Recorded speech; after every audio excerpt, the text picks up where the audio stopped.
కేసీఆర్ గారు కమ్యూనిస్టుల పైన కామెంట్ చేసినట్లుగా కమ్యూనిస్టులు కాంగ్రెస్కి తొత్తులుగా మారినారు అని పదం వాడినట్లుగా కొన్ని పత్రికల్లో వార్తలు వచ్చాయి. అది నిజమా కాదా మాకు తెలియదు. కానీ ఆ విధంగా ఆయన వాడుంటే వాటిని వెనక్కి తీసుకోవాల్సినటువంటి అవసరం ఉంది.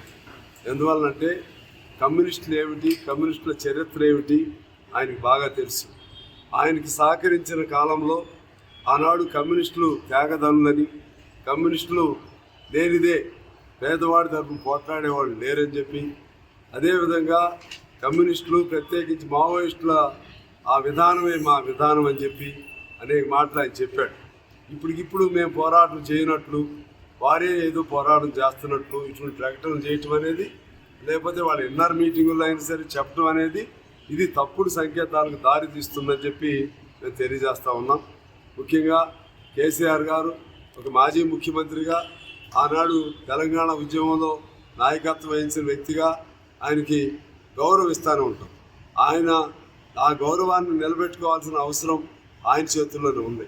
ఇవాళ మేము అనాలి మిమ్మల్ని ప్రతిపక్ష నాయకుడిగా ప్రజలు ఎంపిక చేసుకున్నారు.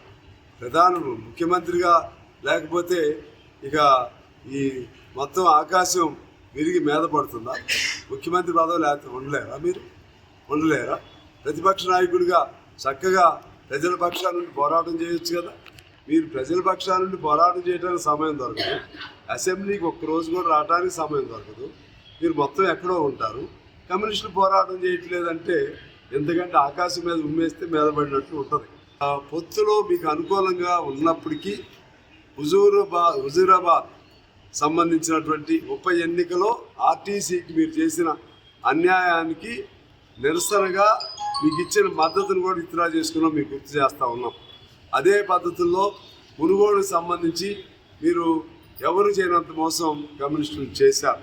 అదేవిధంగా ఆటో వాళ్ళ కోసం ఇవాళ ఈ ప్రభుత్వం ఇచ్చిన హామీ అమలు చేయలేదు కాబట్టి సమ్మె నోటీస్ ఇచ్చింది మేమే.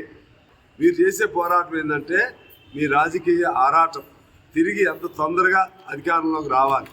అది ప్రజలకు తీర్పిచ్చారు, ఓపిక పట్టండి. ప్రజలు తీర్పిచ్చే వారికి కేటీఆర్ గారు అయితే ఛాలెంజ్ చేస్తున్నారు, నువ్వు ఇప్పుడు రాజీనామా చేస్తే నువ్వు మళ్ళీ గెలుస్తావేమో చూస్తావు.